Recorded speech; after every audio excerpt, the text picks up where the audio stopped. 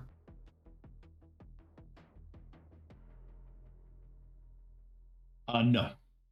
It doesn't seem to be well, as far as I can tell, I'm not seeing any telltale signs of it being a capacity wire. Right. And the hole would also kind of lean towards it not being capacity wire either. Yeah. If they touch the fence, they'll change the ground state, and then that'll set off the alarms. Right. Okay. So that does look like a spot that you could, and the cameras won't get it, but you do have to time it a little bit. Right. But you can get that. I mean, somebody walks up and lays down, you're gonna get picked up by a camera. Somebody just, zips in at the right moment, peels it back, goes through. Maybe you can get another one or two through. Depends on how capable they are. Okay. The way Buck was, wheezing earlier, you might need to leave him his own opening. Yeah, I think Tank might be the best one to come with, even though he likes to throw rocks at cameras. I had forgotten about that. But the other thing I'd want to know is the route from where we would possibly be at to get to the hole in the fence. How much organic cover would I have getting there, just in case we're possibly also trying to avoid astral perceptions?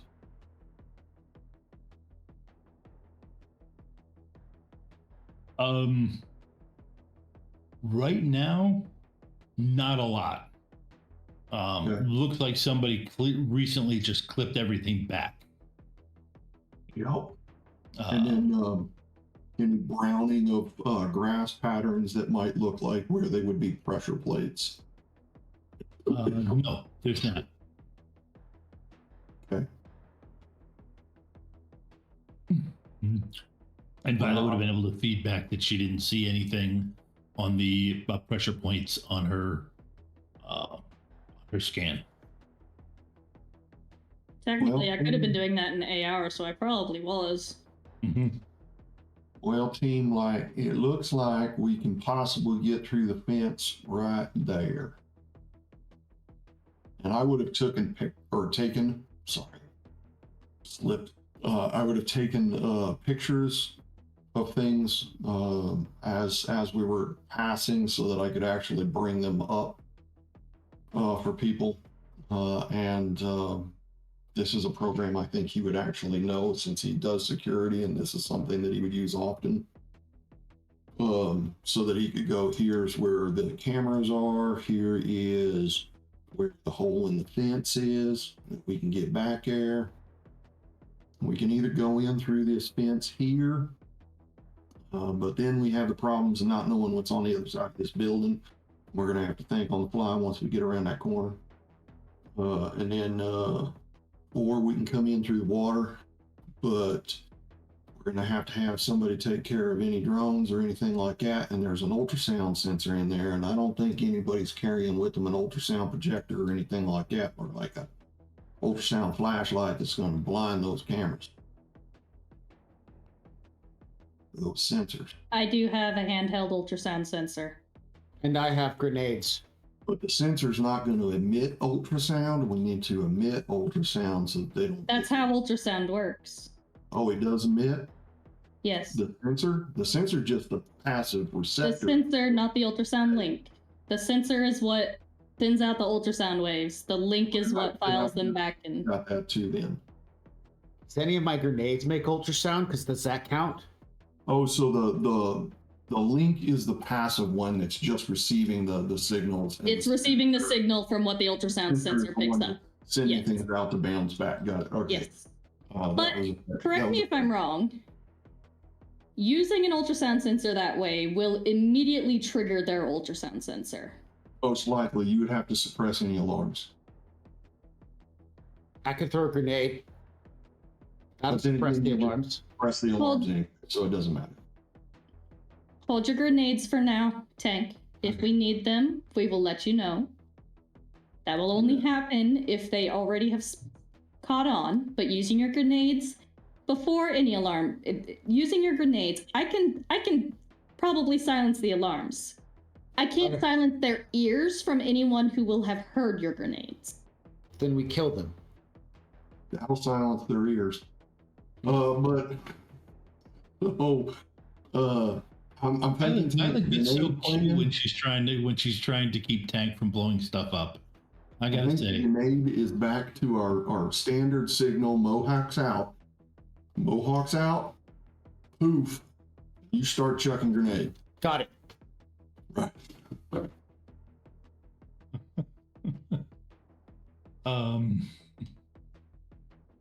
Okay, Violet, what are you doing in the host now?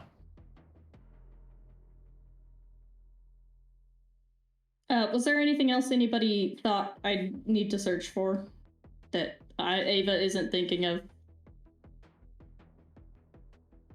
Can you get eyes on their on-site security guy through the cameras to see if he's lazy playing miracle shooter or if this guy pays attention?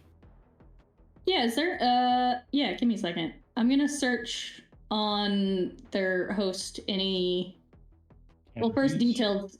Well, I'm thinking before that, check any not necessarily roster, but I'm gonna figure out if they have people on site 24/7. So a roster, a schedule, something. Mm-hmm. Door records from them when they come in through the door with their badges. You know. Okay, I get you. Sure. Go ahead, and that's pretty much an edit file. An edit file. Which unfortunately is legal, so it doesn't increase my Overwatch. And it's logic-based, which means I get Edge. Right? Edit file is... I looked this up earlier. Yeah. Tronics logic. Wow, nice roll. Oh, I need to toggle my wild die.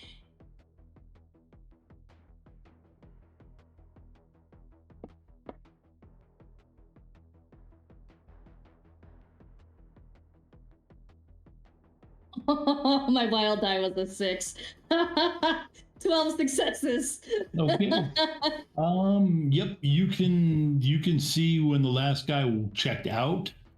There hasn't been any movement on the place other than the registering of the sentry drone that flies up and flies around. Are you kidding me? Violet saw when the last guy thought of a TikTok.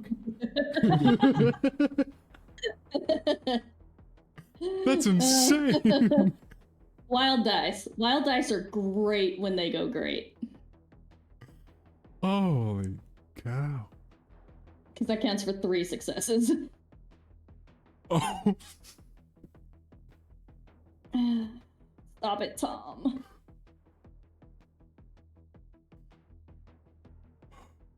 Did your roll tell you who was checking in on you? They might not be on the host. But so Violet will tell Raptor, it does not appear they have any security on site currently. Nobody wants. Not metahuman manpower. Okay. So it could be an alert kind of thing before they actually draw it up. Is this third-party security, or are we dealing with local security? Like, is it going to be remotely monitored, or is it? Can I tell that from what I've seen in here, Tom? As far as who will show up when alarms go off? Who will show up? It's definitely remotely monitored.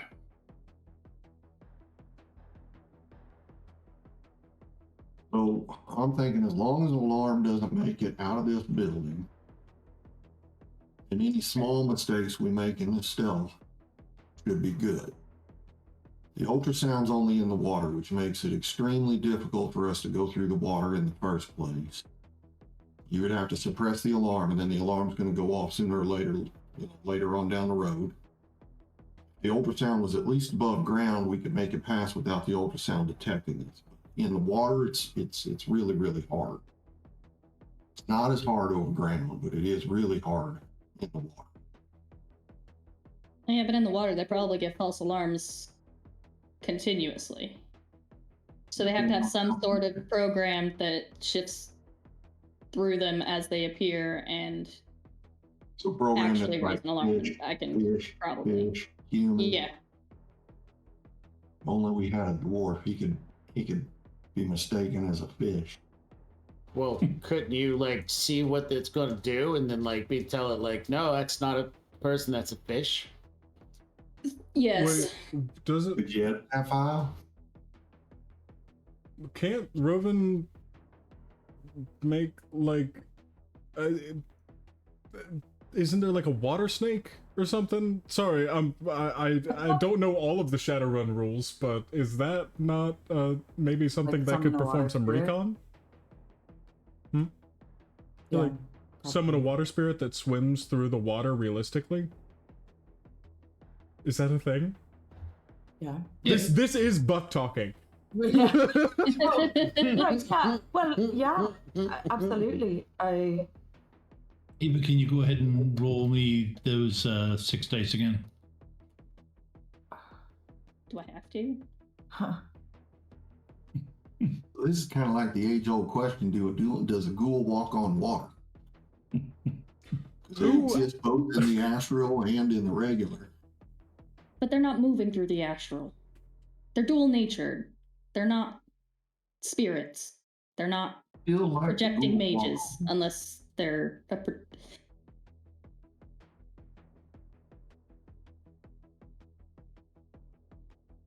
I think that both me and Buck, that confused both of us considerably more. Moving through the real world, but not in the astral. To be honest, for Rovan, summoning a water spirit is that's like nothing for you now. Right, yeah. And then just sending it through water, you don't see that as being anything. You don't see that as being anything that's against what you like to do, and they like to do. Just so exploring, really. Right. And there are just free spirits, right? Yeah. Yeah, so it wouldn't be weird for them to be. Right. Right. I don't Do know we all the need them to laws. do anything other than hunting around out there, or no? Really? All right. Well, it doesn't need to be much then. Can I try to summon a? We'll just do a 2 writ challenge, right? Sure. Yeah. Yep. All right. Conjuring. Here we come.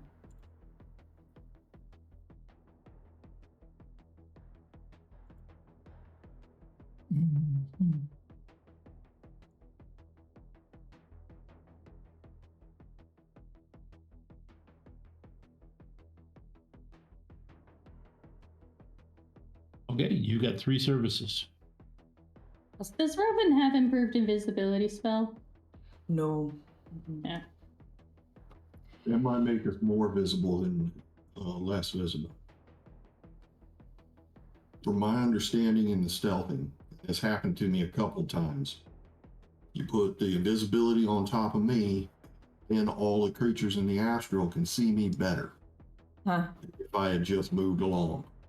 Huh. Yes.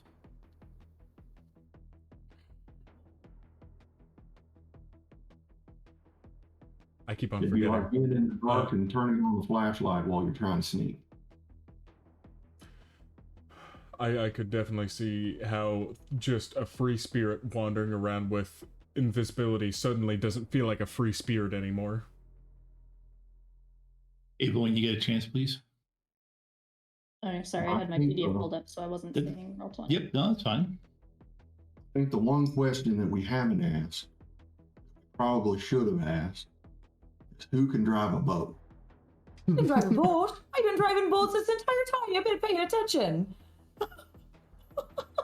A land boat. Okay, Have you yeah, have you seen Robin take a corner? They got to go all the way around. It's basically just driving a boat.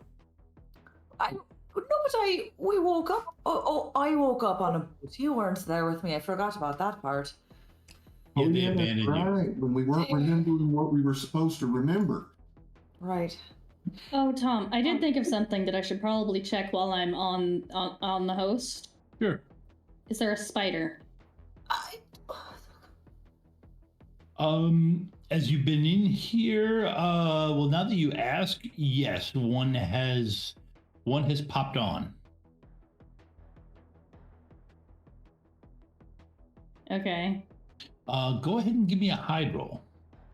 Yeah, it's afraid of that. Well, it was time for patrol anyways, so.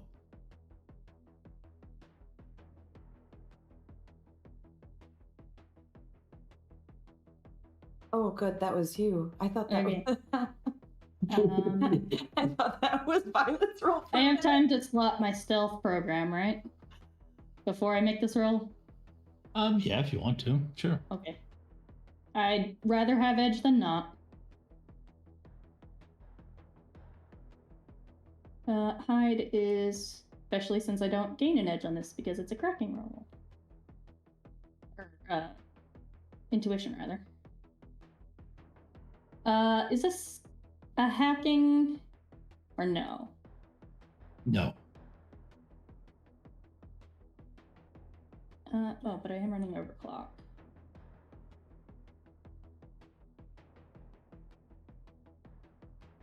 Oh, I didn't need to worry about that roll, did I? Nope, not Okay.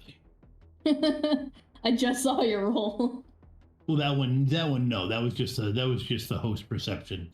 This is, it looks like, I mean, you can see him, he's wearing the Lone Star uniform, so it's clear he's stopping in, looking around the host, making sure nobody's there. And then does he pop off? And then he pops, then he seems to disappear. Okay, so likely a spider that's responsible for multiple hosts. Yep. But since you're already there, why don't you go ahead and give me that resistance roll again? Oh, I'm not rolling well. Or you. Oh no. Oh no! Oh, there it is. On 6 dice, I rolled 5 ones. Oh no. So many. All right, Tank. Mohawk's out. Well, folks, now would be an excellent time to we're going to take our 10-minute break so I can properly decide what to do with this momentous occasion. Oh man, it's been a while since I got a critical glitch. I On really something do that mattered. hate how well timed that was. Spend some edge or something to make that go away. I don't think you can edge away a glitch. It's all right. We'll talk about that. But everyone, please make sure to drop a RemPC down in the chat to be entered for a chance to win a full Rift Zone Contact campaign box set worth $159. I think there's 30 what is it? Okay, going back to 30 smart minis, 15 reversible map terrain tiles, 2 augmented reality anchors, 4 sets of team unit tags, printed a printed QSR quick start guide, post-apocalyptic rulebook PDF, and a free download of the Rift Zone Contact app for iOS or Android upon fulfillment of the Kickstarter. Throw your name in there. It's $160 worth of gaming AR content. We will be right back.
Can I just ask, what does a summoning tea kettle look like?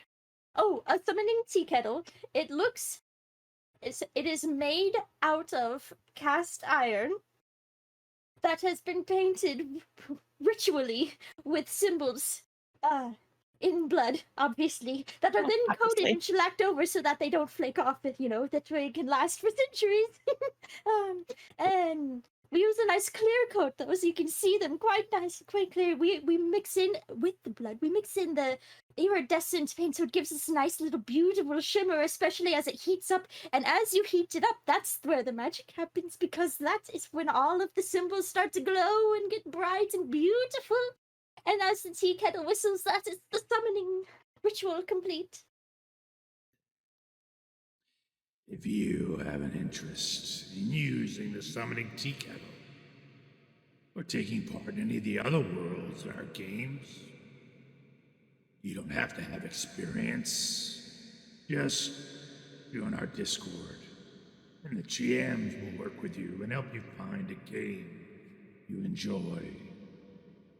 The link is in the chat.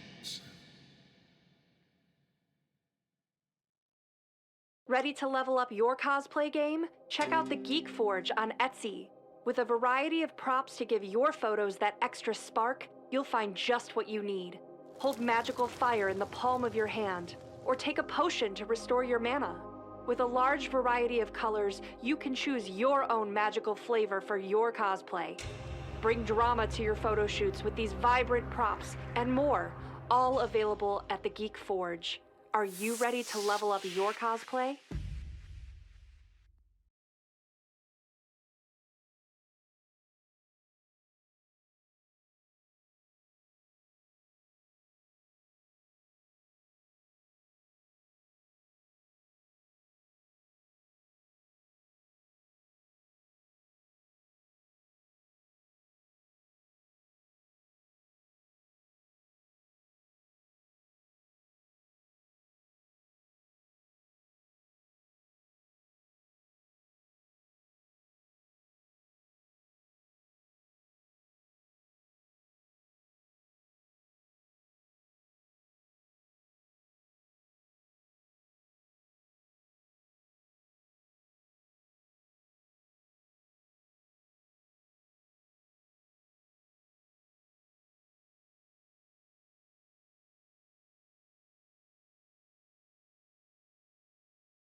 Spell. She says spell like 92 times. Spell.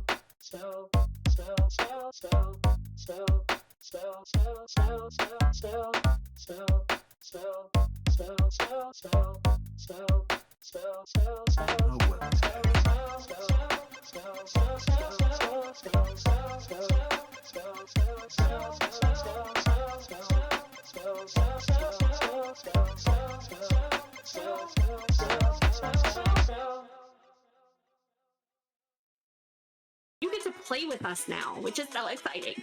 So with channel points, bits, and subscribes, you can give rewards to the player of your choice. So how to do that is, no, not Bob.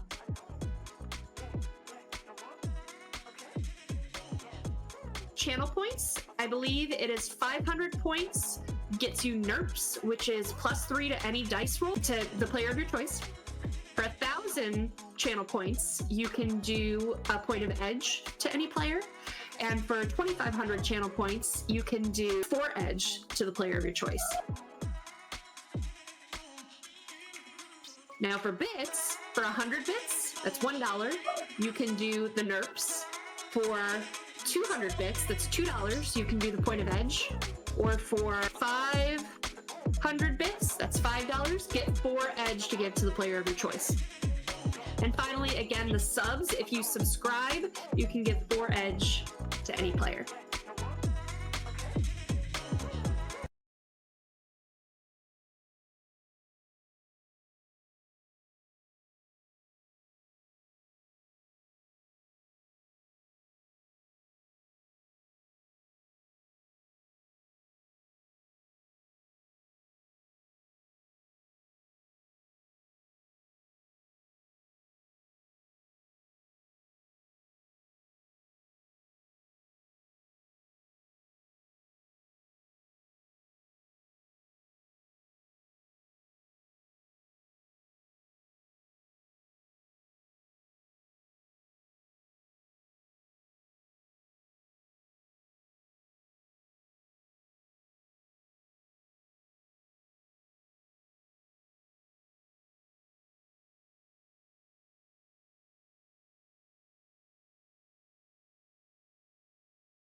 And this moment, everybody give me a I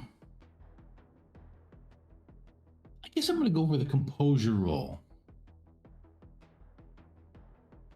Because you all have something unexpected happening at the same time. For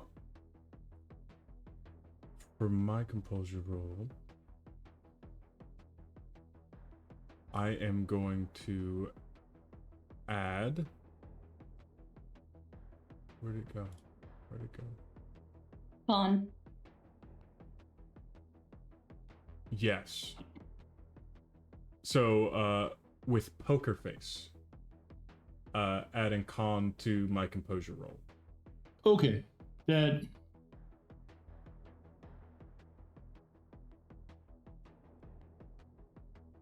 I'm feeling very proud of the qualities I suggested you take with your karma. It's working out really Considering how well. often they used.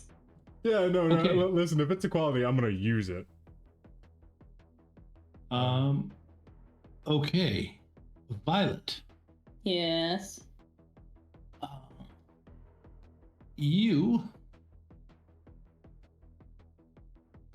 realize something has gone wrong. Yeah. What happens when you, because you didn't have baby monitor running. I do. Baby monitor is always running. Sorry, I forgot to mention that. I have baby monitor and my agent hardwired into my deck. They're dedicated program slots. Sorry, that's why I was asking my Overwatch score. Yeah, no, you Without can always mentioning baby you can always ask the Overwatch score. Technically it's a roll, but I usually hand wave it. Oh, okay. Yeah, sorry. I do always have baby monitor running. That's okay. All of my deckers have baby monitor hardwired into their decks because why would you not? Sorry, Okay. that So dice sorry, pool, Tom. That dice pool should Yeah. have not been that high. Give me a second. Oh, okay. Well, okay. Then I'll just. Okay. Well, If then. If you have your modifiers toggled, hit composure and then add your ranks in con as the modifier. But okay. I did it backwards. That's what I Yeah. did. Okay. Because it's so- not it's not adding con plus charisma, it's just your ranks in con. Right. Right. Okay. Okay. So that is what I got. Nice. Okay. Something is definitely wrong, and you go to look, and you find that your baby monitor has crashed. Oh. At which point, the bust a move drone that has been in the RV since the thing. Thought I made sure the kid took that with him. No, he didn't. Okay. He left it in there. Burst out of the closet and unhooks Violet from her deck. Oh, this little scheisse is gonna dump shock me. right before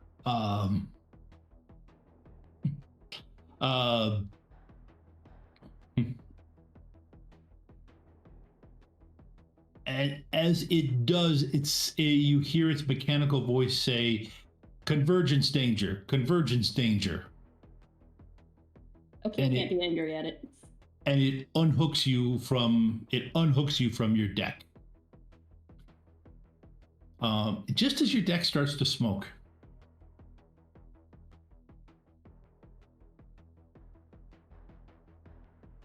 All right, so I have to sew. Okay, so let's see. Buck is completely composed and can do something. Tank, you're definitely startled by this. Robin, you could Tank, you could do something that it would be an instinctive action.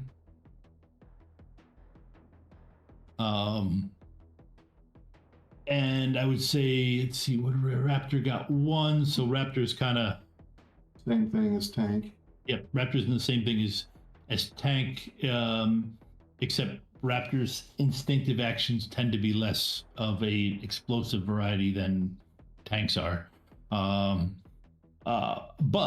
Buck and Roven both get to react however they want.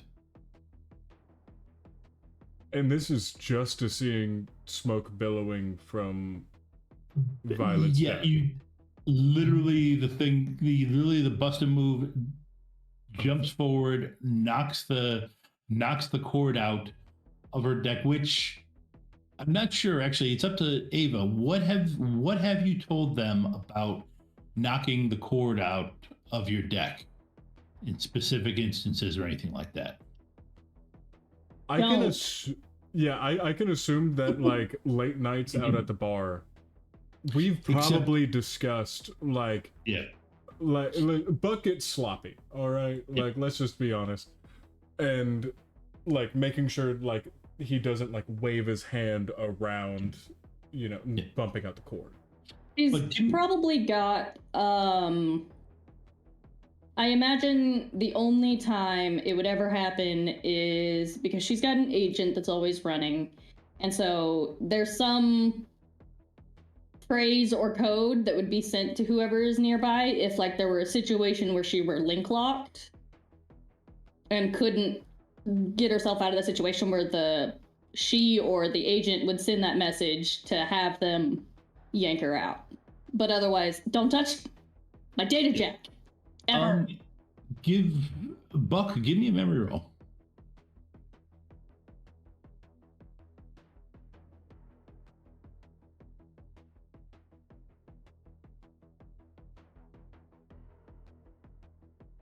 Okay.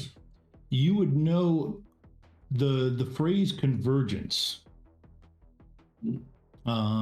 is a special word in the security community, and you would know what it means. In terms of convergence, when performing matrix actions, if the test is illegal, the number of scored hits by the defender adds to the Overwatch score, including a couple other things that can ramp it up, like illegal programs and hacking programs and such. So when the Overwatch score hits 40, that's when Grid Overwatch Division pops down. Now there are some special abilities that people can use, that technomancers can use to up someone's Overwatch score. Some emerged AI has been tattletaling. After and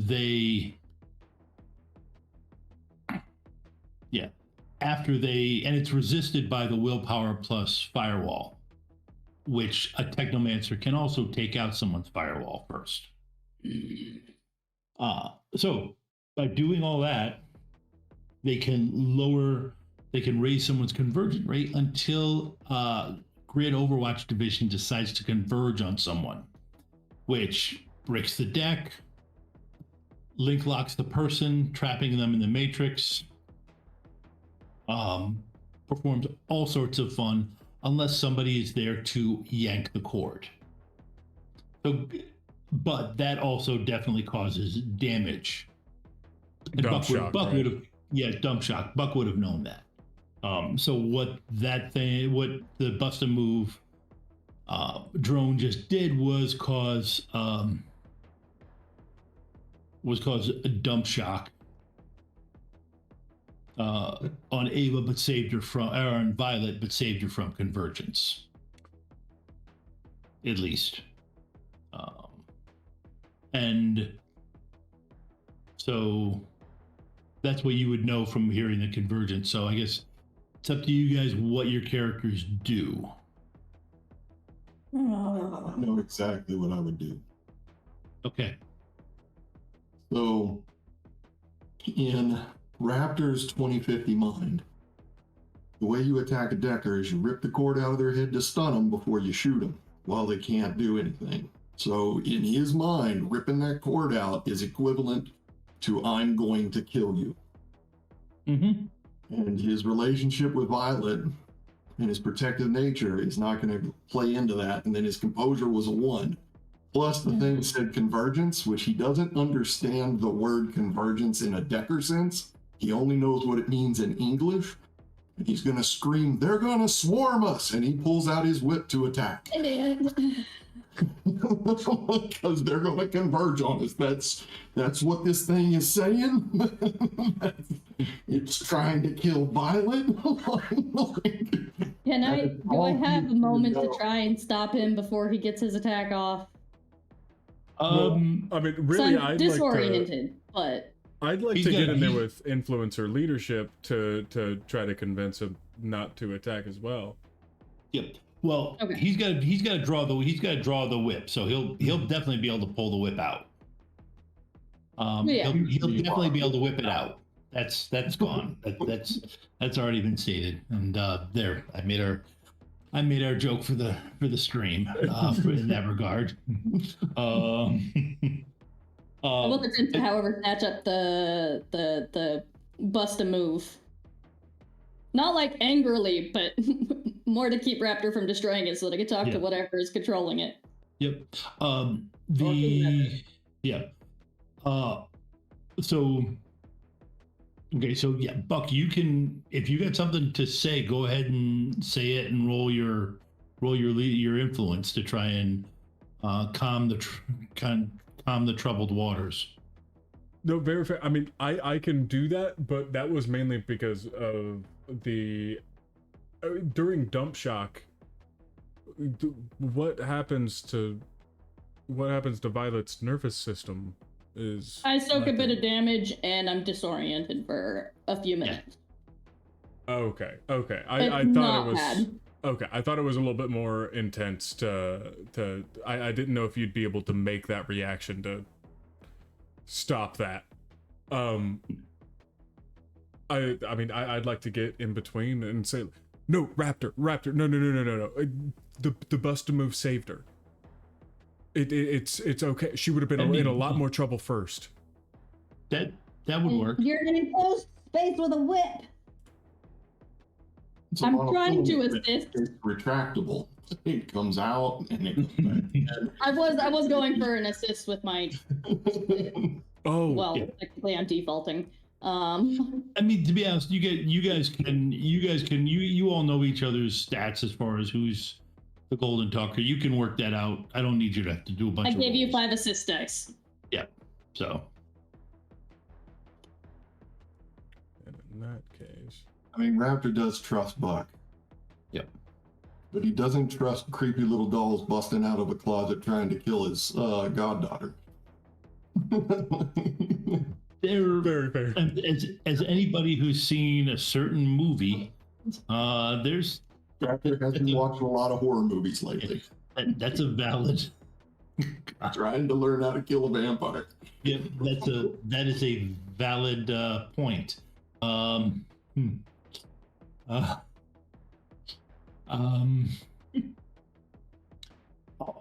shock's actually a lot less as bad than it was in 5. Yes. I thought it was a lot more aggressive. It was in 5e. Really, but it's toned down over the years, over the editions. Toned down quite a lot. Quite a lot. I remember several times shooting a cord out of a Decker's head or something like that just to stun them up. And yeah, I think it used to be that you couldn't take action putting the back of the gun to their head and just ripping the cord out so they realize they're getting ready to get their brain splattered right before you do, and you just scream, "Wake up, it's time to die." Let's go for a reboot. Rovin, you're getting a phone call from Jameson. From who? Jameson. Do you answer it, or the kid you had pancakes with? Oh, pancakes. Right. Oh, hello. I told on Alice Is Violet okay? Oh, that was you then. All right. Well, Violet's a bit on fire at the moment. But I'm fine. My deck, not so much. But okay, I can hear her voice. Okay, she's okay. I told the people who have Alice, and they'll take care of it. So the Alice won't be bad anymore. Oh, I hate you, Tom. Wait. Right. I'm getting mixed signals from Violet over here. So all right. Well, thanks then. I think. How's it going? Are you having a good day? Yeah. No, my friends got out. Everything's going good. Just their playmate got them doing something bad. Oh. I told them not to do it again. Well, why? You know, you should question why things are known as bad. What kind of bad things were they doing? Were they really bad, or are they just things that people want you to think are bad? Are you driving? Are you? I'm always driving. That's all right. What are you up? Yeah, but you're not driving. How fast are you driving? Oh, pretty fast. You know, we're in the middle of a heist, or we are. But yeah, but you gotta get out of there because Grid Overwatch Division is gonna come down on you. Oh, see, that's good. That's good advice there. Thanks. Yeah, that's what Alice was doing, was jacking up the bad score, which they track. Oh. And when it got to a point, they came down and they start trying to hurt people. Interesting. All right. Well, thanks for that. I gotta go. My grandpa wants me to clean up my room. Oh yeah, you better do that. Well, Right. if you want. But tell him I say hi. All right? Yeah. I will. All right. Have a good day. Bye. Bye, Rogan. All right. And I floor it. I hang up and then I floor it. Yeah. Okay. Time to get away. Wait, the boat. We're here for a boat. Why are we leaving? Because we need to not be here. What? We pinpointed a bunch of So I guess we're boats over here. stealing one of the 47 other boats then? Right. Yeah. Okay, good. That I talked about stealing in the first place? Listen, what Can if I did just do summon this, that and then I hop the fence? What if I do this with my headband and I hop the fence, then they'll never know it's me? Yeah, you hadn't had a chance to give it any order. You'd summoned it just about the point at which Rovan had gotten smacked. And, right. You said Rovan. Yeah, You mean but Violet? And Violet had gotten smacked. Yes. Could I chocolate pulse? Well, a water spirit can do what is the actual action? The one where it hides you? Oh, concealment? Concealment, yeah. Can a 2 get a I'm not sure it's there. Oh, is it? I have three. Oh, that's right. It was 3. I mean, it was a 2. Yeah, it was a 2 rating spirit, and then I have 3 services. Oh yeah, you get 3 spirits. Let me look at the spirit. Let's see, the spirit of water.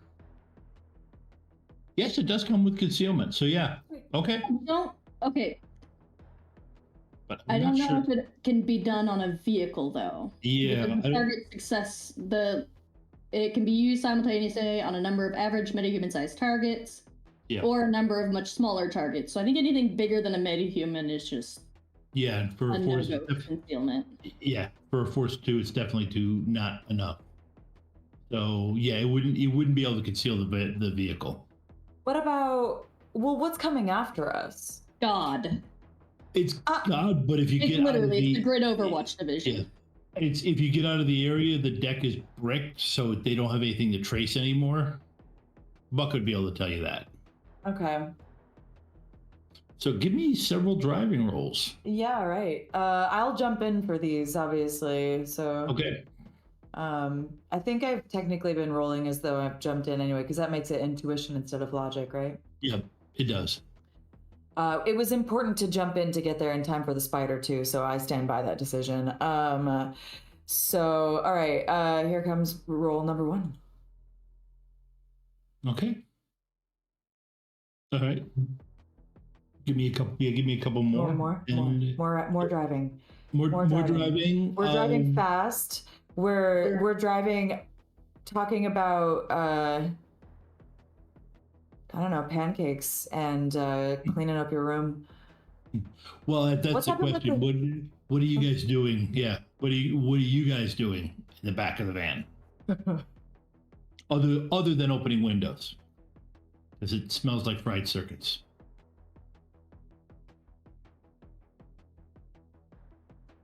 Well, Buck Limit talked. the damage as much as I can. As far as I know, Raptor would be standing down at this point. I mean, I don't need another composure roll or anything like that. Right. Yep. Okay.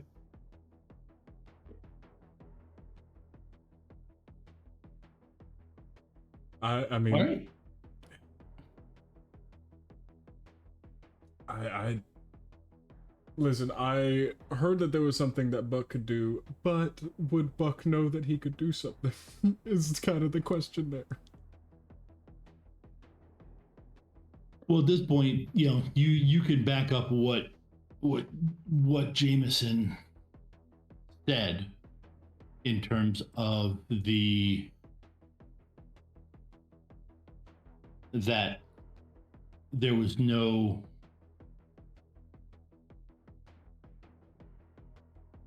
that you were going to be that the people were going to converge on you and everything like that, so you had to get out of there. Right. Although I thought that kind of convinced Rovan, but when you guys all talk about it, but Hey Tara, what's the rating on your control rig? Is that included in your dice pools? Probably. It's not very high. I built it myself. yeah, I think it's just a rating 1. So okay. Yeah, just a rating 1.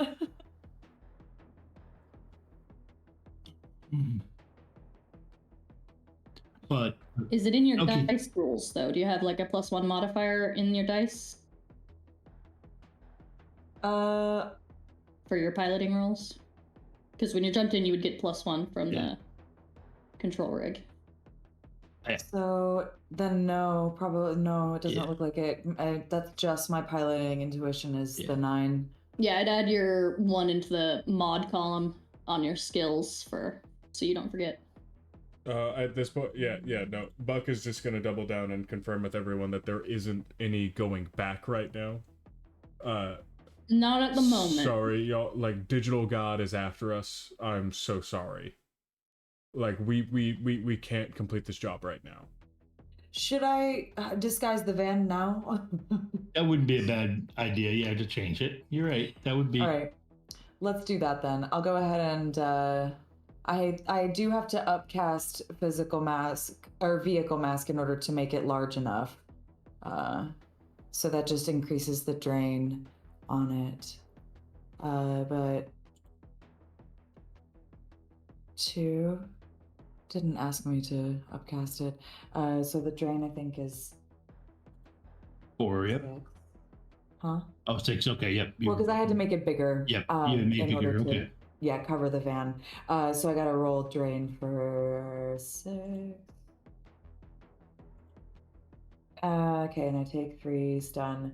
But I'm gonna use my new souped up, my extra. It's like 3 different air freshener trees that have been sewn together with like pipe cleaners and bits of ribbon and things that I found. And there's like a rock that's like hanging from a little thing. It's my extra souped up focus that will help me hold this spell on the thing. Okay. So I just like give it a little spin when I cast the spell. Okay. Yeah, at this point, you guys have gotten away. There doesn't seem to be anything following you. Oh yeah, and the car looks like an old Geo Metro. Like it's like super small, little 2-door Geo Metro. I need those things. That was we had one when I was a kid. Called it Oscar. Anyway. Is there any value in me doing an astral perception just to make sure we're not being followed astrally? Because I mean, I don't know how many god-watching individuals also have a mage sitting on their sideline. Yep. It wouldn't hurt. Sure. And that's just a perception? Yep, just a perception. And this is a new scene from the first one? Yes.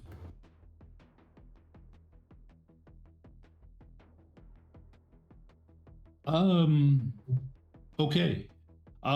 Everything, I mean, you see some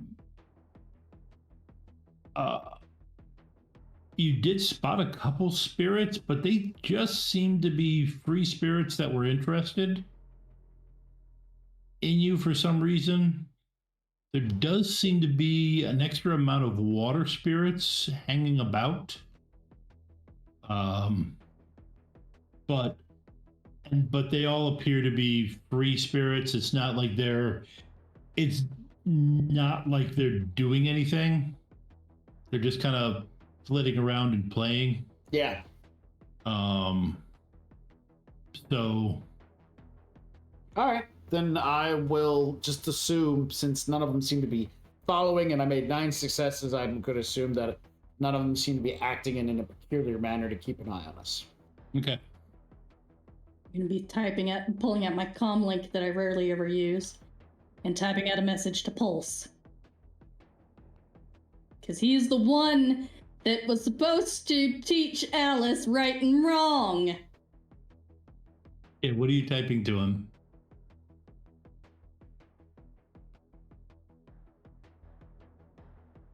What the frag did you teach Alice?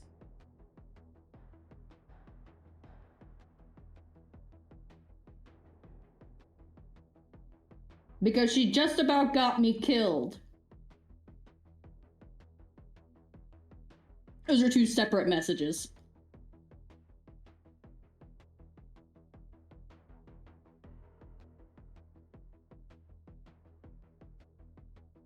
Okay. Right after you send the second one, you get a message back, how to set up a jungle gym in the Matrix. And then you get back a next message. What? What happened? I probably spiked out the audio. I thought I'm just gonna call him because that's I don't typing all that out. I'm just gonna call him. Okay. Well, Violet would. I wouldn't. Yeah. I would just type it all out. What the hell happened? I'm in the middle of a job, and apparently, Alice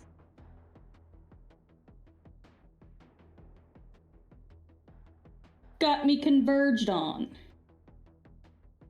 How did she do that? How much do I know about technomancers? I mean, I know quite a bit about technomancers. One of them taught me. Yeah. Right. Yeah. Well, you know they can lower Overwatch score, so in theory they could increase it. Yeah, whatever. However she did it, she artificially inflated my Overwatch score. Oh, you're good. Your stuff is too good. Yeah, I thought so too. I didn't even notice it until it happened.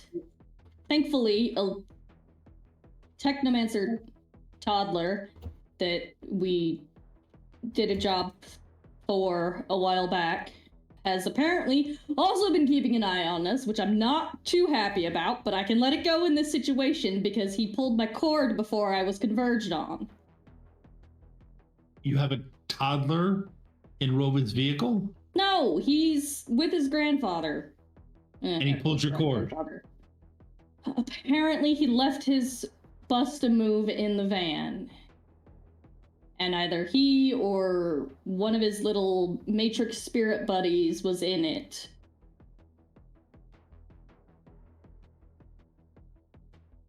Where's the bus to move now?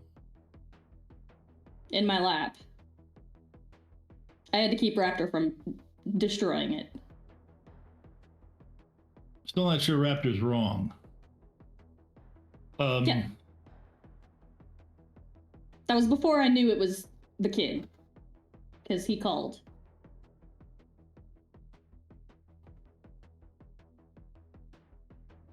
Okay. You're okay? Yeah, we're fine. All right. I'm going to contact the people who have Alice. Make sure they lock her down again. I just got her to the point where she was out of the black. I have a feeling she might be holding a grudge about that. Oh. I didn't know what she was. Of course I'm gonna not do anything outside of a Faraday cage. Can't blame me for taking reasonable precautions. Listen, I don't have enough soy cap in me to blame you for anything right now. All right. Keep doing whatever you're doing. Yeah. I will make sure Alice won't hassle you again. Thanks. You got parts and everything you need? Yeah, I got what I need. Okay. All right. I'm going to go find my coffee machine. Yep. All right. So glad I picked up the golden screwdriver quality. Okay. So, where are you guys at? What are you guys going to do? Raptor's going to go over and sit by Tank. Okay. You good with just giving up this job? Oh, yeah. You're okay with that? Oh, yeah. I mean, pay was fine, but, like, I'm sure there's other work that we could do that doesn't require us breaking into a police department. It's not about the work, it's about the reputation. We're the people that don't do jobs. That's who we are. We cause alarms at police stations. We cause alarms in prisons. We cause prisons to be destroyed. We don't finish jobs. Like, all of this is bad for reputation. Yeah, our reputation's pretty bad. Job isn't scrapped. If a bad reputation gets us no jobs. All we're doing is checking up on this person, right? Yeah. Let's just steal any boat. Head up to the island, steal any boat, head up to the island, say hi, and go. That's what I think is a good idea. So do I. Think we should steal a boat and we should finish the dang job. I mean, the vehicle's moving right now, but I can tuck and roll. Well, I'm pretty sure if we ask Rosie to stop, we won't have to do that part. Yo, do y'all want to know what's really bad for your reputation? Being dead, because we're not going to get any drinks named after us. Our line of work is dangerous. That's what it is. Everything we do can get us dead. We just sent out a message everywhere to everyone that could kill us in seconds that we were right there. We need to give it some time. You don't need to go back, but they're going to converge on that spot. They're not going to hang around. They're not going to hang around. That boat. We can still steal that boat. I mean, Gotta clear out soon. Gotta converge on that location. They won't find anybody, and they'll clear out before the night is over. Okay, They're not Lone Star, so they're not gonna have those cameras to be able to see whatever cameras that might have a view on the street. We didn't ping anything on the host that I was on. The host has no clue I was there. How long of a line of boats were we talking about? In the impound lot? In the lot. Seaboard is full of boats. From Fort Lewis to Everett. Okay, all right, then all I ask is we get about as far away as possible before picking one up. Reasonably.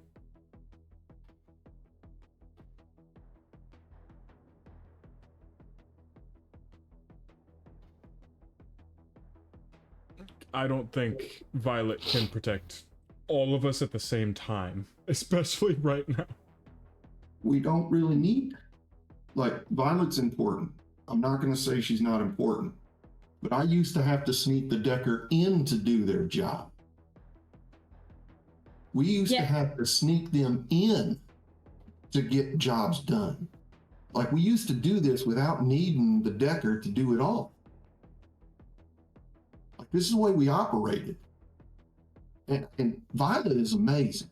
Absolutely stellar at what she does. And this wasn't her fault in any way, shape, or form. That was somebody else messing with her. But that doesn't stop us from doing the job. Do I still have Alice's contact? Because, like, Alice reached out to me to see how Tank was doing, right? Did she? Yeah, I think she did. It's in my notes. Yep, I think she did. You're right. Checking how Tank was doing. Is he getting his mail? That's part of why I thought we were chill. So I'm just gonna send a message to whatever link that was and just say, what the frag was that? Okay. Yeah, you will get a response back. I figured. Does this bus have like a workbench, Tara? Yeah, there's a whole, it's like a whole shop. It's got, yeah, I got a tool shop. What kind of tool shop? If it could analyze blood, it probably got just about everything.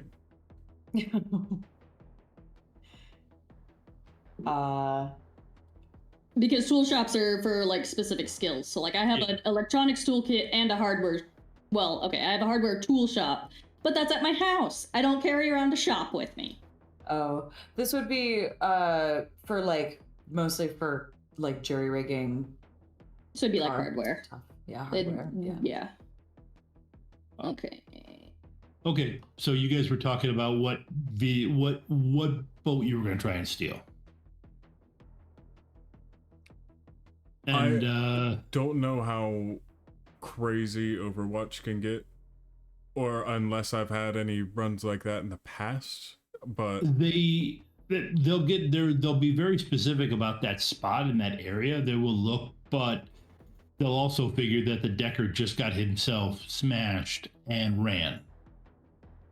It's not like they're going to do a dragnet across the city, bang everybody. You're in a security zone C, which means that it's not that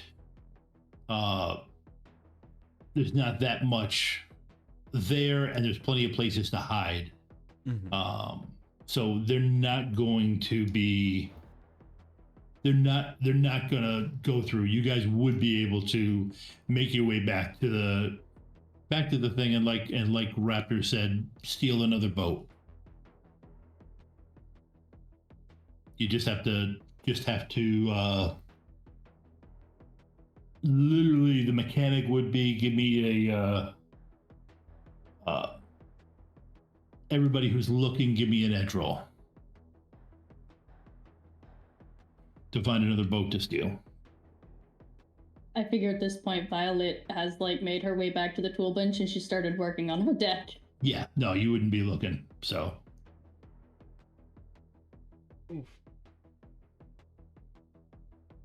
I spent all my edge on a roll earlier, so I have none to roll.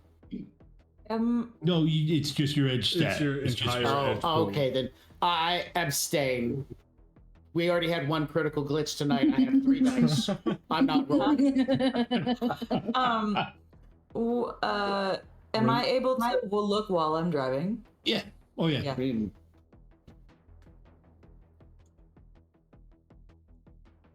please do. It's a 0 to 1.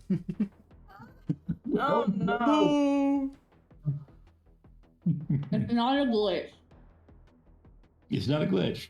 Oh, it's because I'm wounded. I forgot that I was wounded. Oh, take off wounded for that. That doesn't wounded doesn't apply. Go ahead and reroll. Okay. How do I take that out? Oh, just unclick that. I got it. Okay. You have to be vigilant to drive, right? Hey. Okay.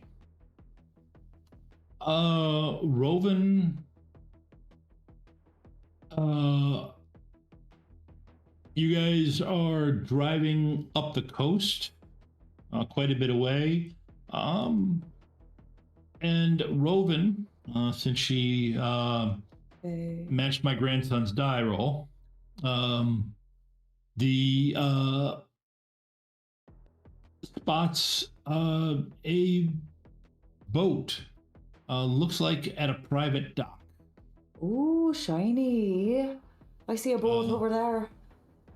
And at first look, the house that it's there is uninhabited.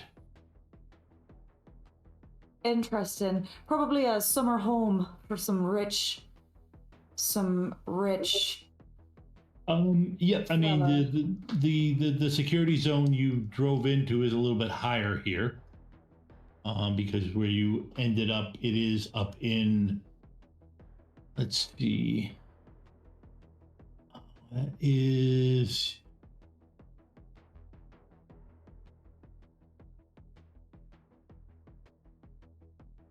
Yeah, it is a section of AA. But it does look, like you said, it does look like it's an empty. So AA light is what you're saying. Well, the house is empty. Sure. So as long as you're careful about how you approach it, and it's effectively going around the backside of it.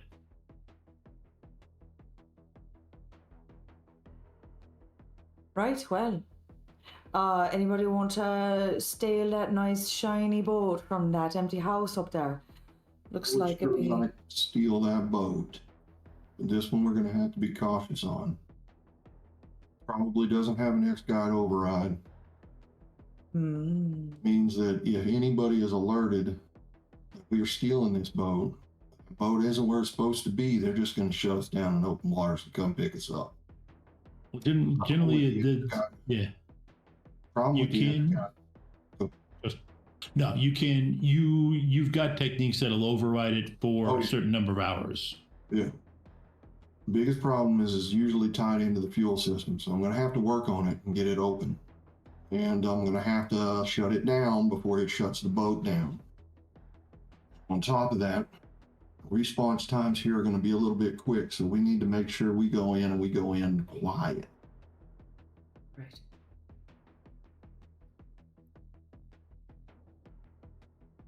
All right, well, I think the best thing to do is we do a quick scout, find our entry point. Okay. While we're doing the quick scout, I think we're going to take our 5-minute break. You were one step ahead of me. Wait, no. I came back in on it. Never mind. We will be right back.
Can I just ask, what does a summoning tea kettle look like?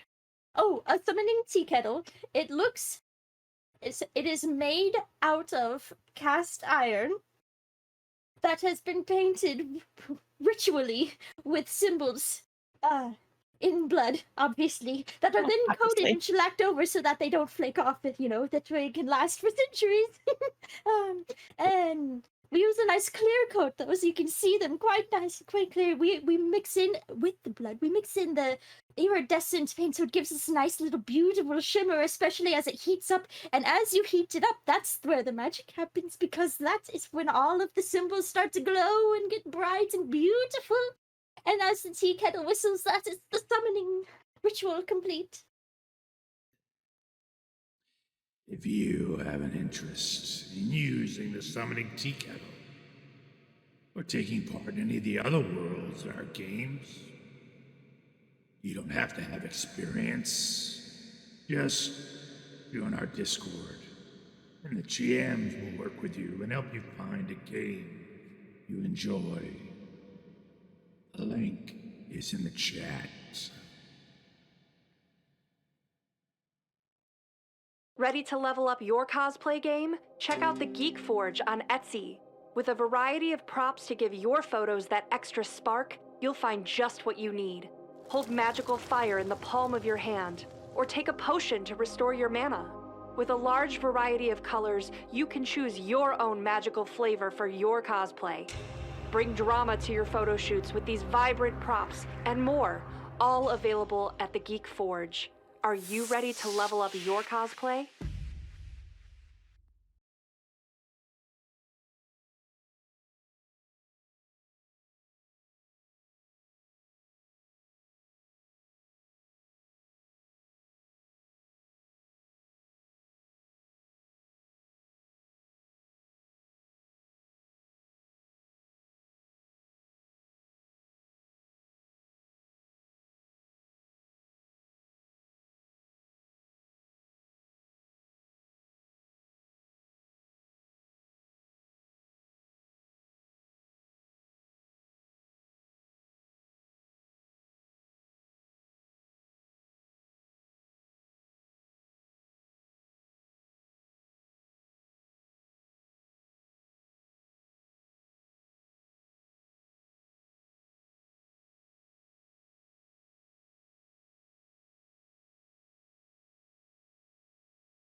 Hey Wait, everyone.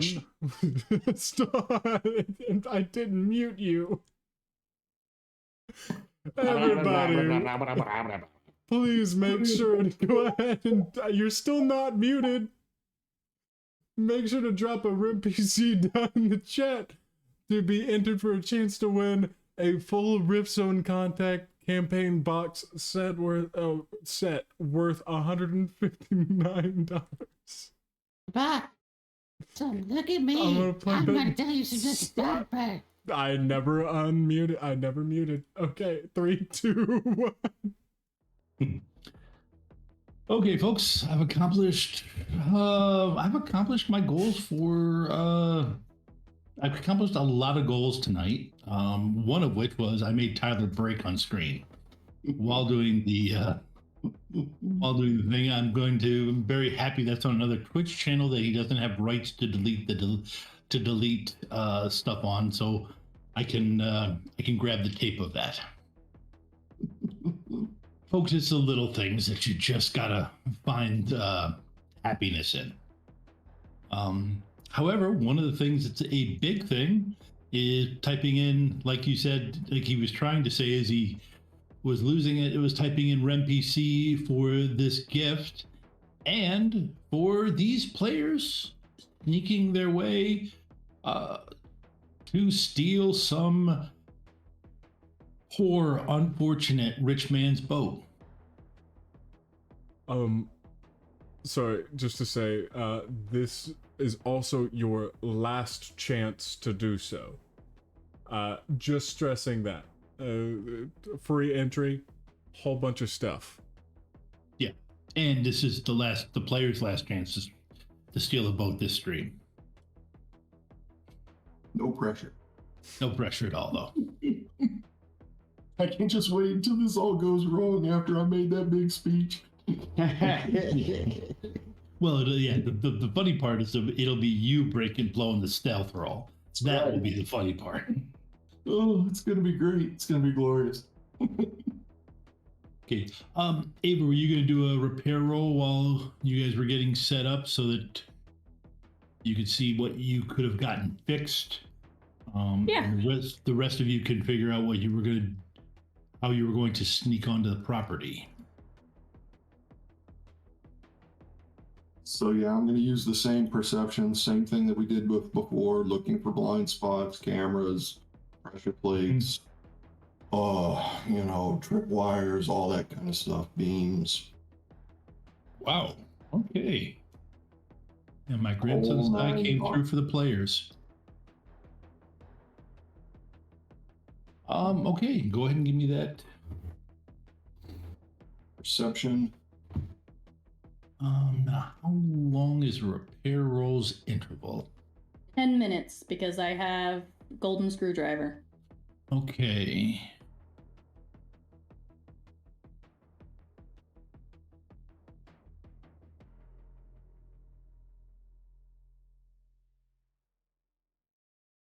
Oh, I need to put a damage tracker on my deck tab.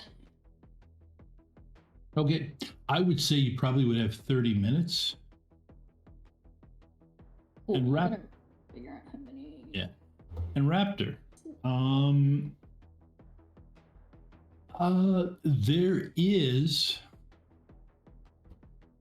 There does appear to be a path to the beach.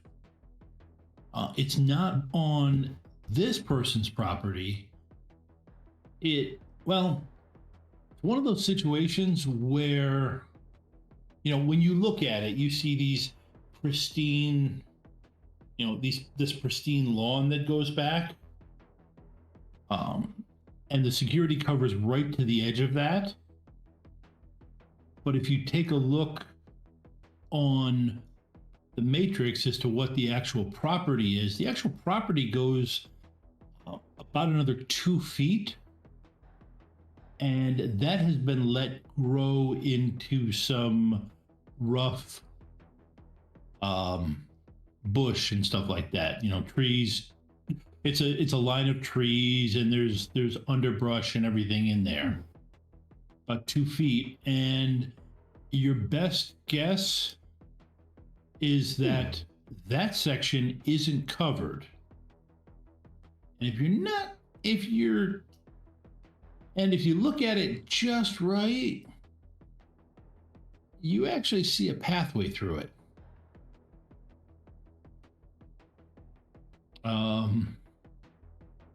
Tank, Roven, how's the magical side look?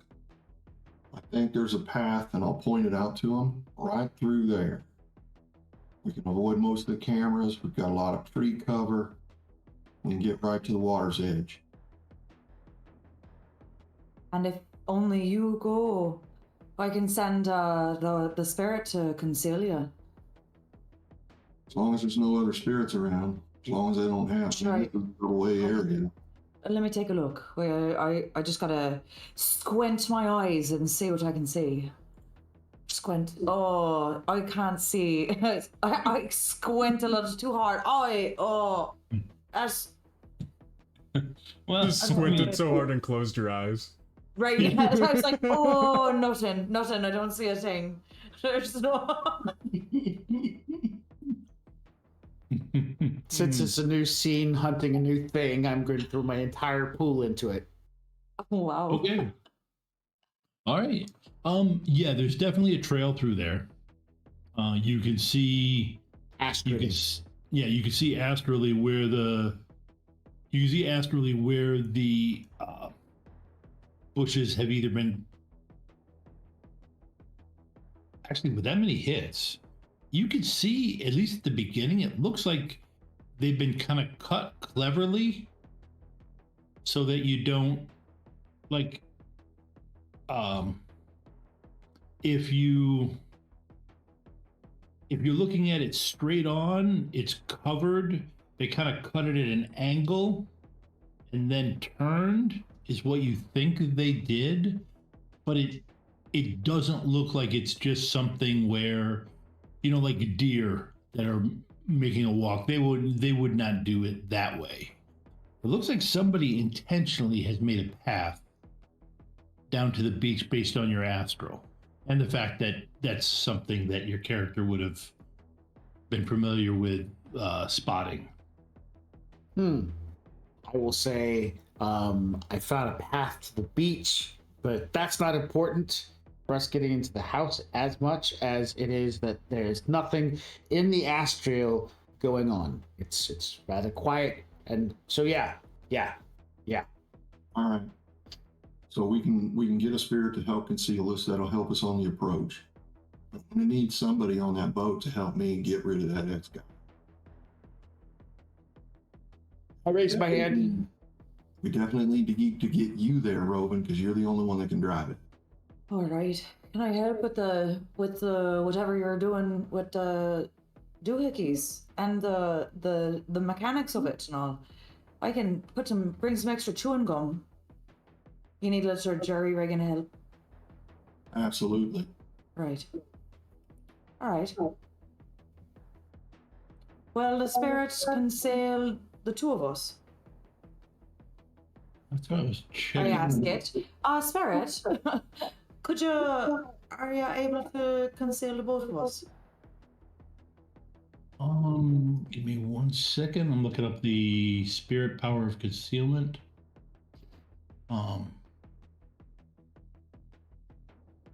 Tank, you're coming down too. Oh, and the three of us then. All three. Well, if you leave the boat, you kind of have to leave right then. So, yeah. Well, actually, you could go pick somebody else up. So it's up to. Buck, will you be able to drive while we're away? Watch the bus. You can just let the dog breed in. That's true. I don't need. I can drive. Oh, I thought you were busy with your deck. I'll be done soon. All right. Well, until then, we'll let it drive itself. It does all right. But all right. So,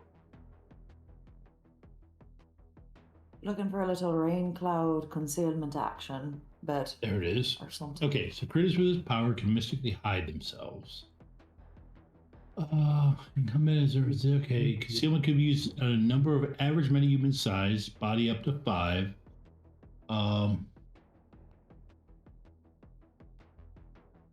Number of smaller targets.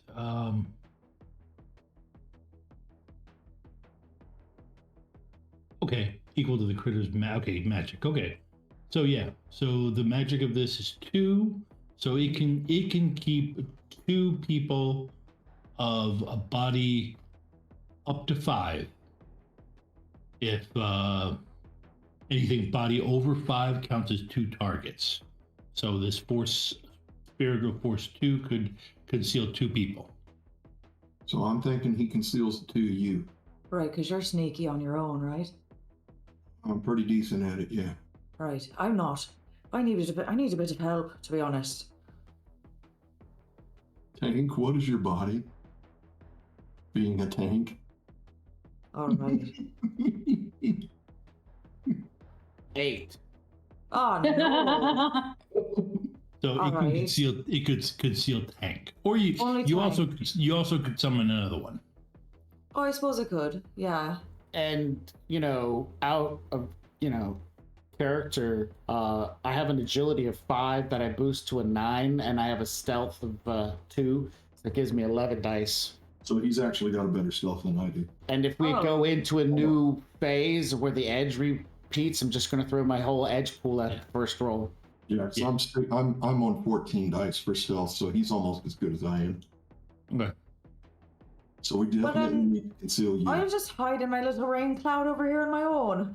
I can't take like that. Okay. And I melt into the rain. I don't know what it actually looks like. I just imagine that it's this conspicuous column of rain or fog or something that I don't know.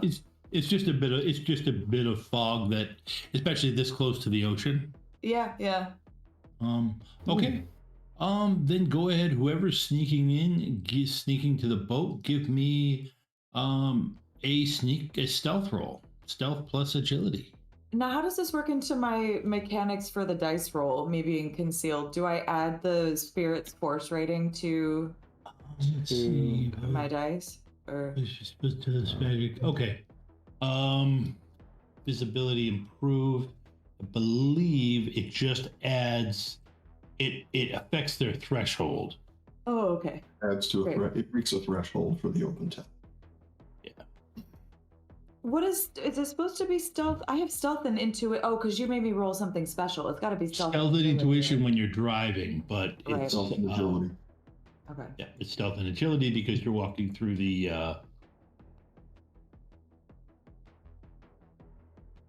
You're walking through the woods, not woods, but effectively.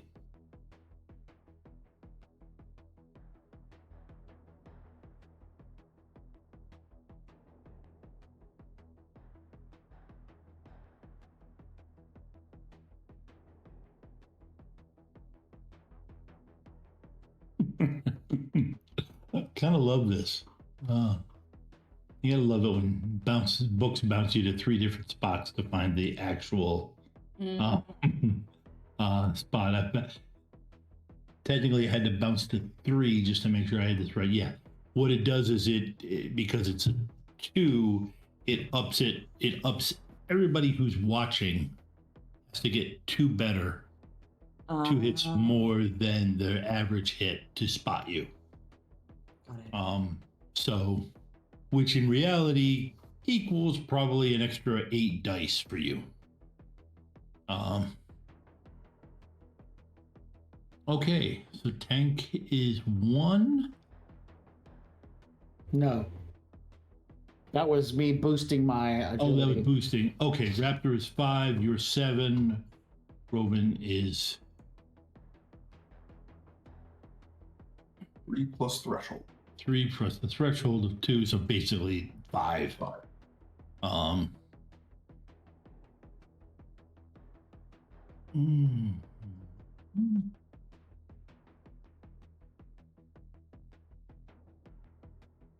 Okay. We all have my ultrasound to make sure that we don't find any motion or hit any motion detectors. Yep. There aren't any. You can get some spillover from the lawn, but it's clear that this not. Is anybody looking at this path carefully as you go? Yeah. Give me a perception roll. Tracking if you have, or outdoors and tracking if you have it. So this won't be urban then. No, it won't be urban. No.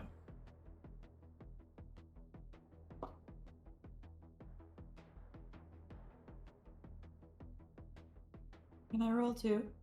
Yep. Especially if you got outdoors, that would. No, I don't yet. Okay. It's on my list. I'm gonna get it one day. Okay.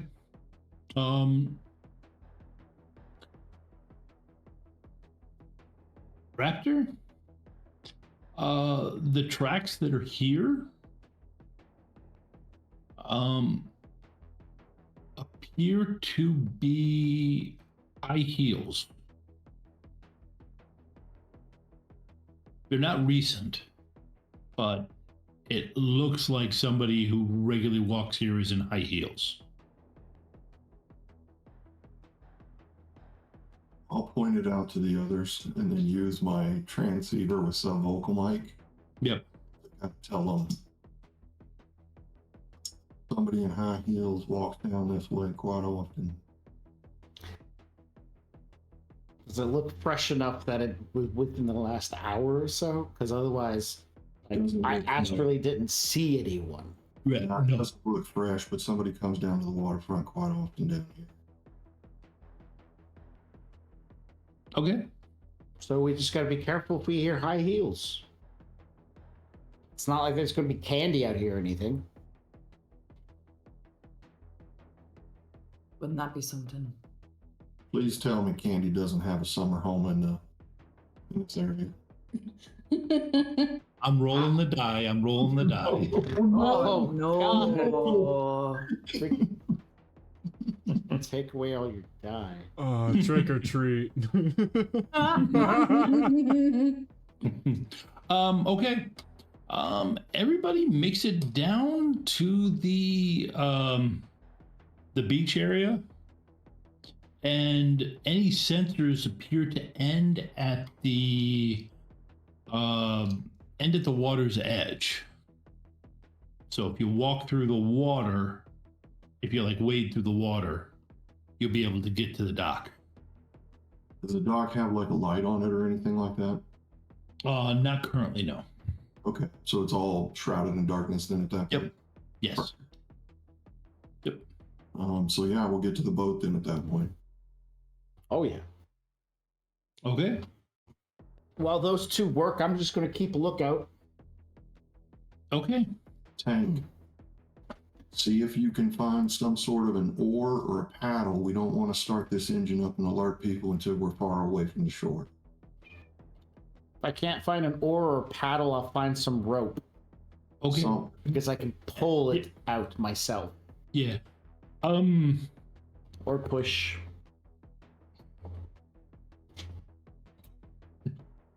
No, I really shouldn't.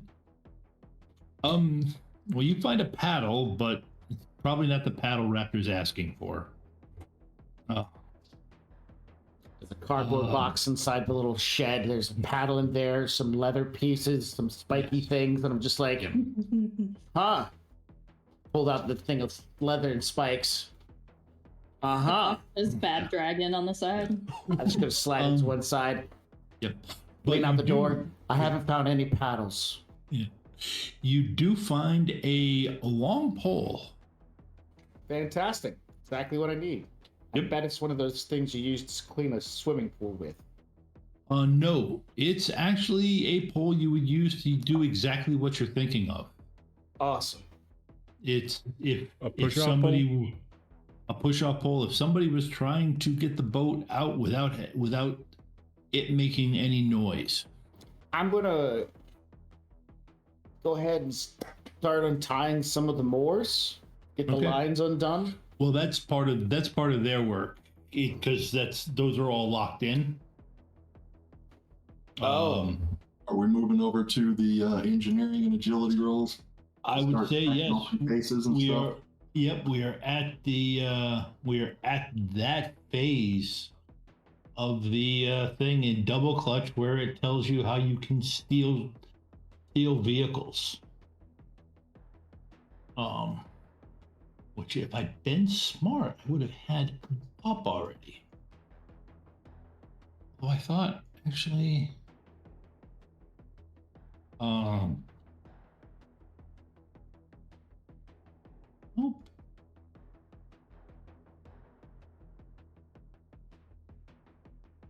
Stealing a ride.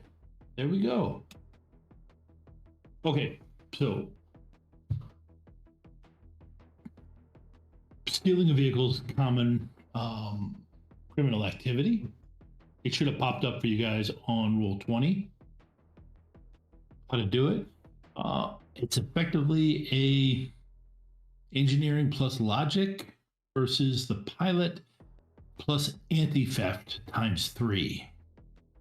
Yeah, it's an extended test, right? Yes, it's an extended test. I didn't see anything pop up on Roll20.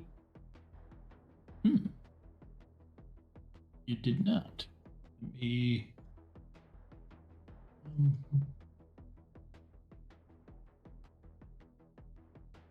Maybe it's the permissions. Yeah.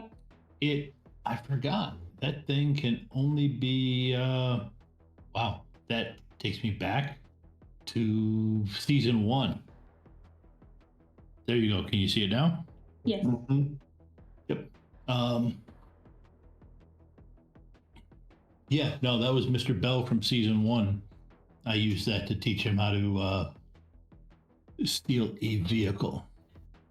So and Rovan, you're going to do an assist, or are you better with the engineering than I am?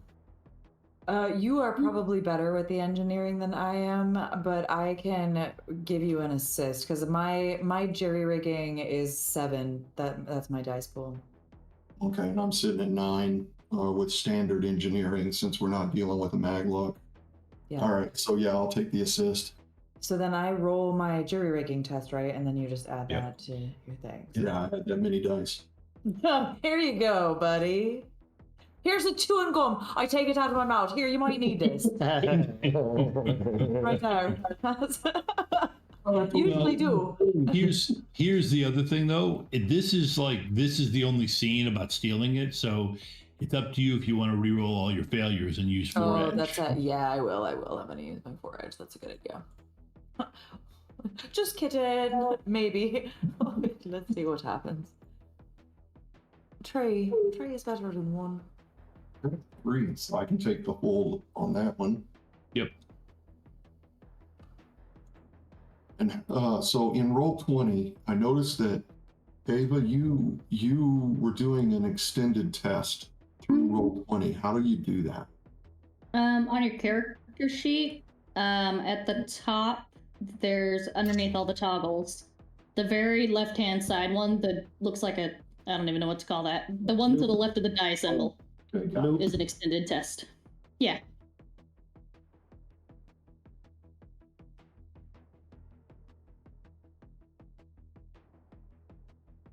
And then I just put the dice pool in there and then it started up, right? Yep. Yeah. And start it up in each roll and I'll watch and tell you when you unlocked everything. 112, 12. Yeah. Okay, 112 dice. It wouldn't be probably. Well, I don't know. With the way Roll20 goes, sometimes it could be that. Yep. So yeah, just keep hitting next dice. It's 10 seconds each time. Great. So that's a total of 10. Yep. Total of 7. It tells you how many total hits. Okay, gotcha. Yeah. Yep. And it's 10 seconds per thing. So I'm not edging on any of these yet.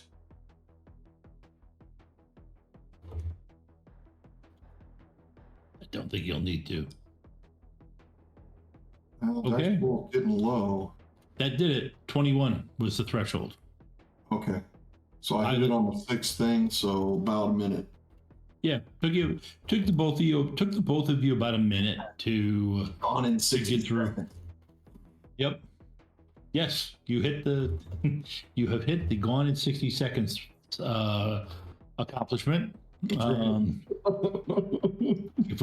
If I thought of it ahead of time, I would have had a chimes to go off. But so yep, the boat, and it is at this point is set. Well, here I got this. There you go. I got so concerned.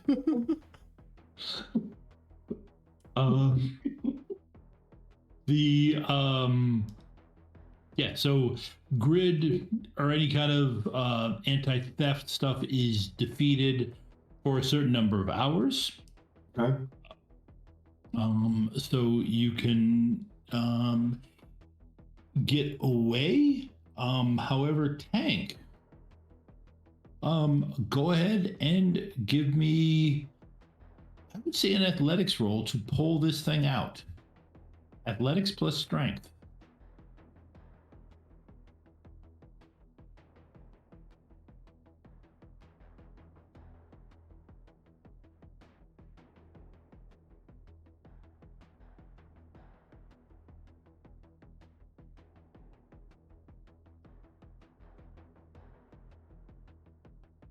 Ta-da!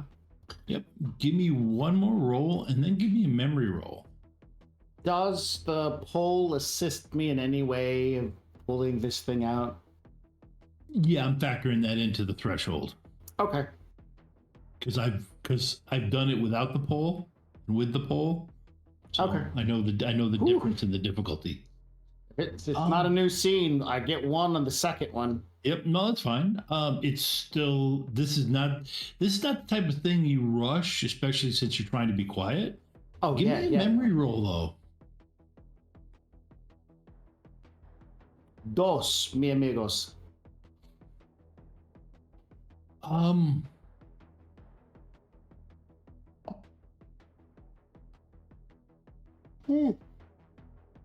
As you look around, you realize you're in a tropical area.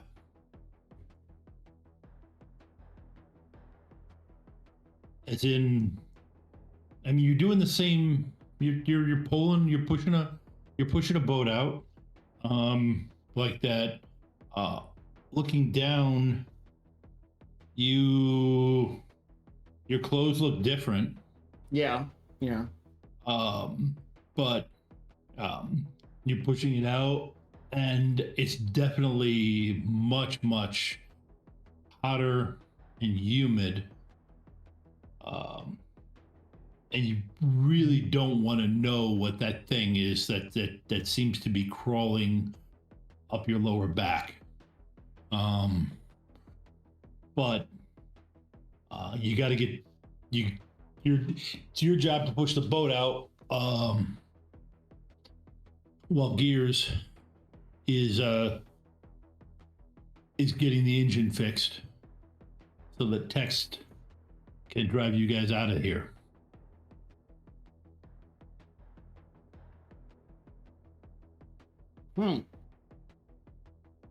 So yeah, I'm gonna. We're at some point where like I got the boat drifting as they're still doing stuff, and I've just stopped in my tracks, and I'm having this moment. And then give me a perception roll. And give me a perception roll. Remove anything from your head injury that I don't think it would have affected this. Right. But straight up 4. Yep. Okay. Looks like you have a feeling of relief as you got just out of there. Before you look over and you see this. Oh, actually, the best word is a chimera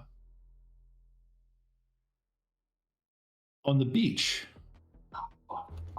looking at you,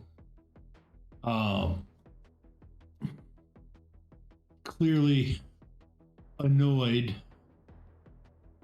And then you see it start to, its body folds and shifts and changes until it turns into this orc that completely bald, very pronounced ears, very strong tusks, and he is just pointing at you. You know.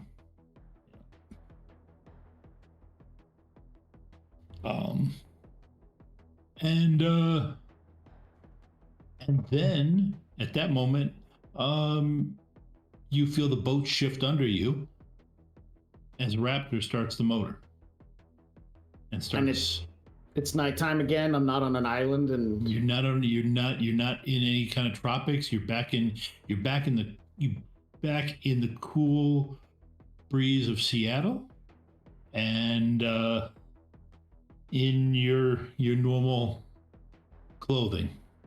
You don't feel that feeling that you had earlier, and the bonus is there is nothing crawling up your lower back anymore. Yeah, it's a bit uncomfortable. Yes. Thought. So, he's gonna stand on the front of the boat, keep pushing off a little bit. The pole's useful just in case, so I'll pull it up onto the boat, set it down, and without missing a beat, like all the stuff that the Dram Druid and him been talking about, and like centering and stuff like that, and the realization of the changes that's been going on, and the memories that have been flooding back because of the injury and the healing that he's been going through. I'm going to find a comfortable spot at the front of the boat that I can easily get to and sit, and I'm just going to enter a lotus position, and I'm just going to start centering and practicing that centering that Candy was teaching me. The bow is actually pretty well situated for that, almost like it's been customized for people up there to lay down and just relax while the boat's out doing stuff. So I'm just going to take a moment, and I'm going to hit my moment of Zen and get my all the stuff flowing for a moment to just kind of like try to resurface this memory that's suddenly decided to come out of nowhere and plague me. Was it the lapping of the water on the side of the boat? Was it the feel of the deck under my feet? Those are the things I'm looking for. What was it that started this memory back up? He's just going to sit there and dig for a while. And yeah. Okay. Well, I think that on that introspective moment is a perfect point to end this game with you. We'll say, all right, you guys have gotten away cleanly. There's nobody, nothing strange happened. As far as nobody spotted you, I lost the bet with myself because I honestly figured Tank would jump off the boat, and go after the Chimera, but he played it smart and rolled with it. So because of what Raptor said. Yes. Yep. No, so because he said, we keep failing. If we keep being the group of people who fail all the time, we're not going to get jobs. And so that moment happened when that Chimera was there, and in his mind, he knew that was a thing that possibly existed and could be tangible. The voice of reason and the voice of the people who've been carrying him through these harder times kept him grounded on the boat. I will give you that going forward. If you see that orc, I will tell you that you see that orc. Okay. It will be, his image is burned into your your head, and try as much as you want. You cannot get rid of the image of him transforming like he did. Okay. So I'm interested to know more. This is the second chimera that's come up in this story. People this are is playing around right now with too many life forms, and it is giving me full metal alchemist. Heebie-jeebies? You got the heebie-jeebies? Oh, no, fair. If I was anybody just knows, thinking about Full Metal Alchemist the other day because I came across like a, I don't know, YouTube short, Facebook shorts, one of those things, and they were going around a convention of some kind and asking who's the worst anime father, and I was like, there's only one answer to this, and it ain't Goku, guys. And a word. Anyways, that's all I had.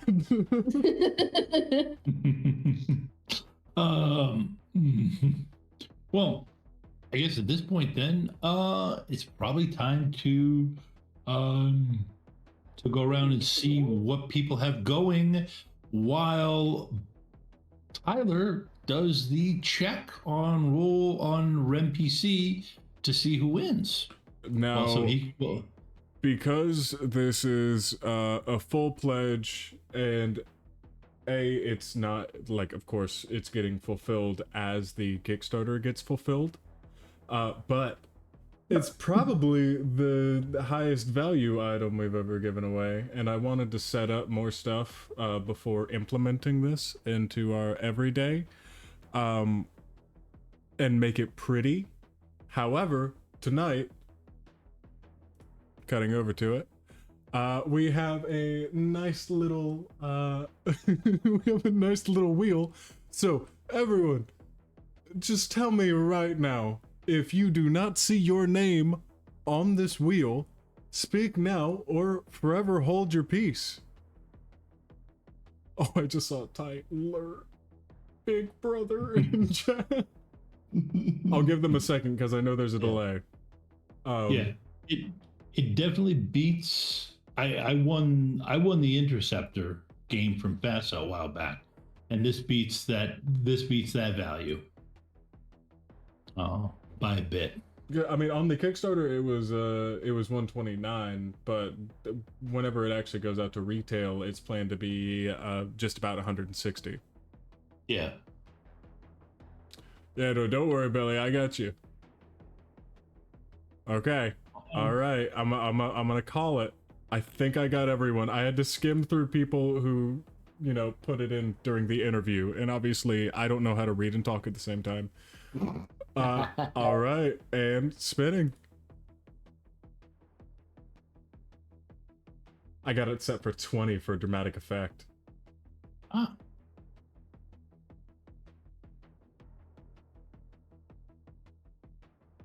No.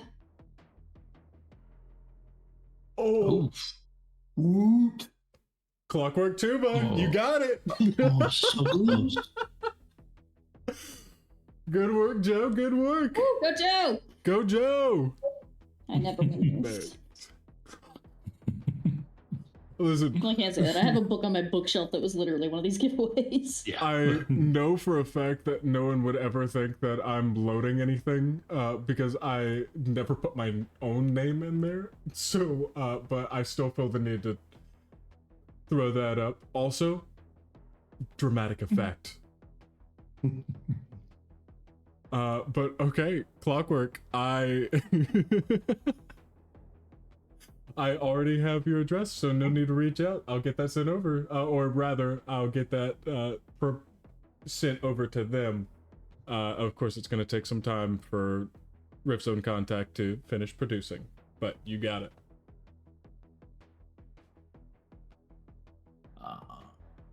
Okay. Well, at that point, if you're looking for more games, there's always stuff happening on Gen Con TV. Also, check out over on Shadows of Nox. Monday night at 9:00 Eastern, we play a... Oh, wait, it's not. Well, we alternate between a Cortex Prime game set in the Dresden Files universe of called Paranormal Albany, but right now we're in Portland because Portland needed to be protected, so Albany sent its best dead guy to help out. So we're helping He keep hasn't Portland quite come weird. to grips with the fact that he's dead. Yeah, well, that's once he actually figures out he's dead, he's going to land on all cylinders flying. So that's on that. We've got at 9:30 Eastern on Tuesday, we've got an Avatar game. Avatar Legends, where they've had a lot of fun, and Clockwork Tuba gets to be the ever-suffering dad on that game. Wednesday is Power Rangers. I believe it's 7 o'clock Eastern, where they have a lot of fun. And that's all I've got. Right now, everything else I'm working on is in production, so it won't pop out yet.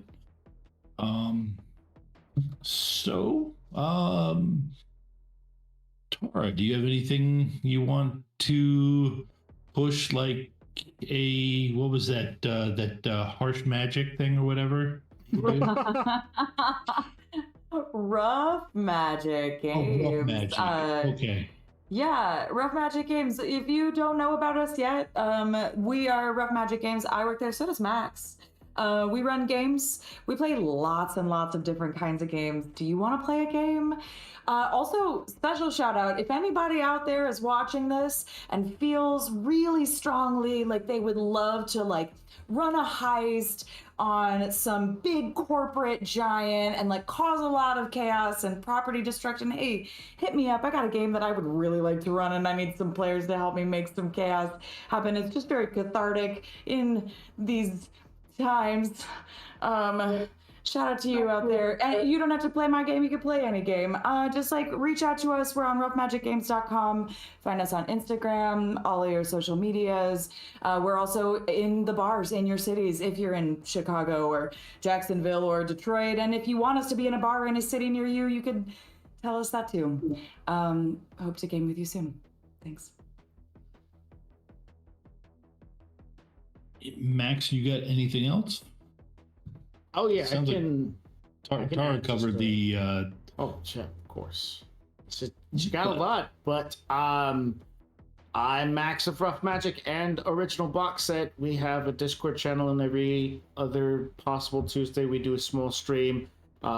If you're looking to get into some basic D&D games, definitely hop over and keep an eye out for it. Yeah, but other than that, Rough Magic. We're professional game masters, and we want to help get you at a table, so reach out to us.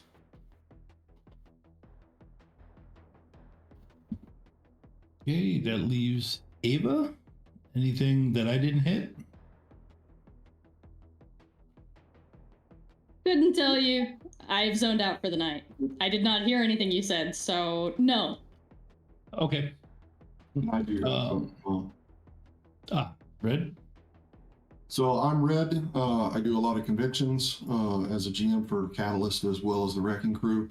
But in the more recent future, or the coming right up on the weekend of the 16th, if you are in the Central Illinois area, my local game store is doing a charity 24 hours of gaming for Extra Life.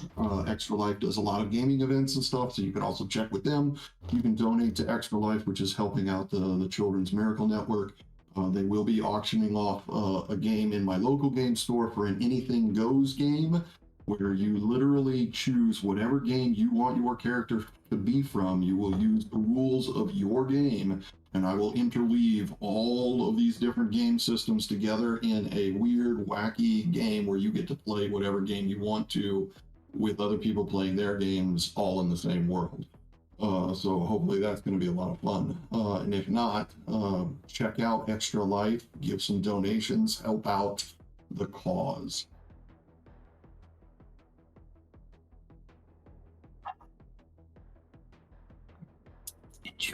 to speak.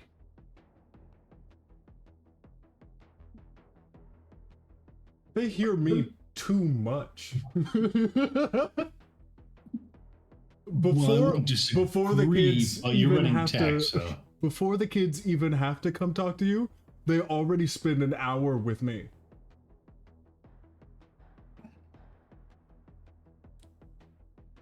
Yes, dear. I know, dear. But can we not act like a married couple? And it's time to end the stream, dude. No, good. All right, everyone. I got called dear. Well, I thought I heard dear than dude, and I think that's what got me.